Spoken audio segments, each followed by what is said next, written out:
One of the main rules is that when you're barbecuing, you're buying a cut with loads of fat in it, render it down till the moisture is gone and the fat takes over the cut and makes it super juicy and tasty. Big thanks to Napoleon Grills for sponsoring this episode. If you're starting out learning things about barbecue, or you're a long way already into barbecuing, you're kind of learning all these cool things, like whether you should or wrap your brisket or not wrap your brisket, add a little bit of beef tallow, use thermometers. But all these methods are based on the fact that you're buying a good piece of meat. Because that is what barbecue is all about. A fatty, well, most of the time a tougher cut of meat that you cook for a long time and then it turns super tender and super soft. But if you do that to a steak, it becomes tough and horrible. Especially leaner cuts of meat suffer from drying out and then have nothing to regain it. But what if I told you that that one rule, it might not be true after all? Because I'm going to try and prove that theory wrong. So I went to the supermarket, yes, because that is the place where you can get the leanest meat. You see, fat equals money spent. And I got a pork tenderloin, a chicken fillet, and a dollar steak, which in the Netherlands not $1. People actually pay 10 euros for this atrocity. The plan is to take these cuts of meat and treat them as we would normally at the beginning of the cook. So I'm going to take some PitmasterX pork seasoning and season my pork tenderloin. This is actually an exciting experiment because either I'm going to prove myself wrong and I'm going to find out that it didn't work in the end after all, or we're going to prove that everybody can make great barbecue even with the worst cuts. Now, I'm not saying in itself that these cuts are the worst thing ever. I'm just saying they're the worst thing to put on your barbecue and cook low and slow for a long time, because then you're just drying them out. And of course for the chicken fillet I'm going to use some chicken seasoning. And of course for the beef I'm going to be using beef seasoning by PitmasterX. For this experiment, I'll be using the Napoleon Kettle Grill Pro. It's one of the best kettle grills you can get for basically doing everything. And here's how I set it up. First I'm going to put in these coconut briquettes which burn for a long time. Then I'm going to start it up with a single fire starter on one end and they're going to burn from one side to the other side. I'm also going to place on some wood chunks to smoke with, and then I'm going to put the grill grates back on. Close the lid, set the bottom vent to almost all the way closed and the top vent to almost all the way open.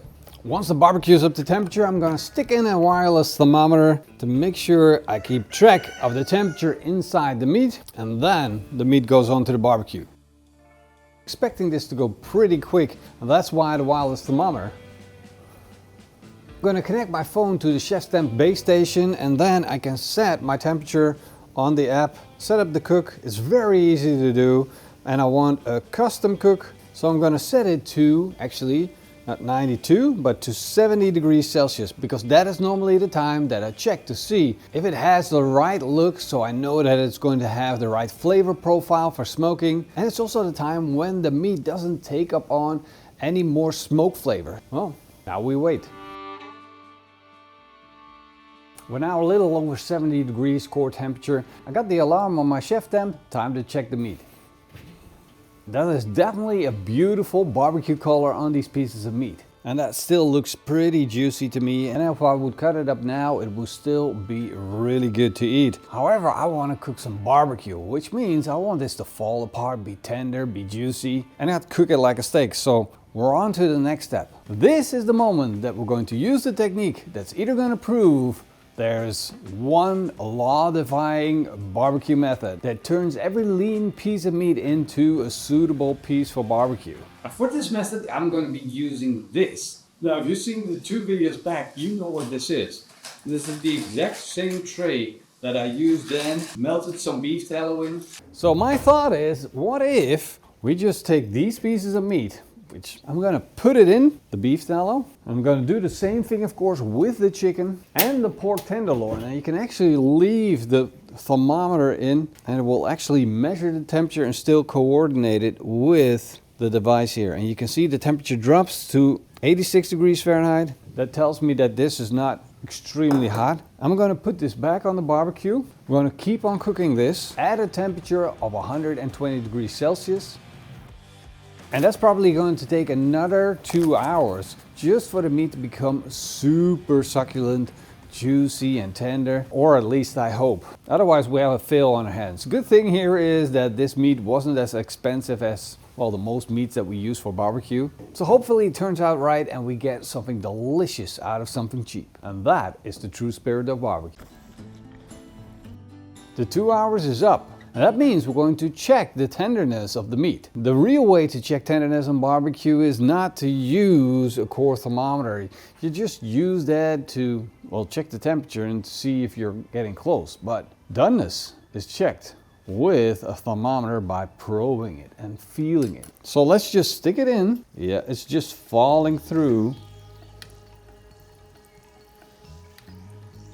Now that is definitely one special looking pork tenderloin. The color of it alone is just, other than anything I've seen before, it's gotten a lot darker. It's like the beef that enhances the barbecue color. Of course, the proof of the tenderness is in cutting it with a fork or a spoon.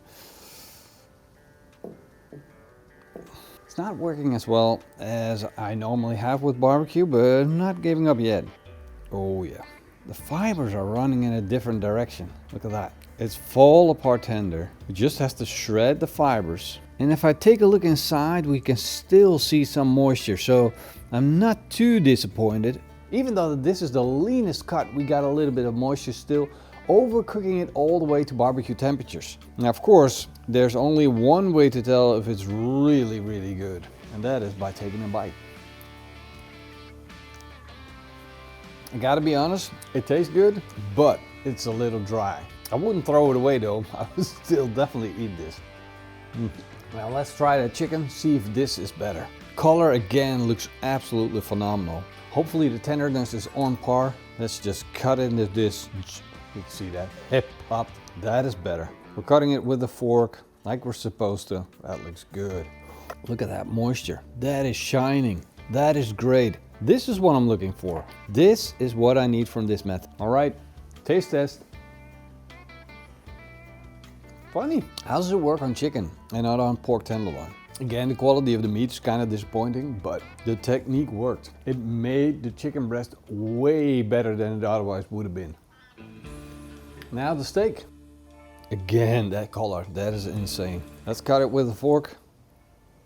There we go. That looks good, actually. It looks better than the chicken, better than the pork tenderloin. That looks really, really good. Taste test.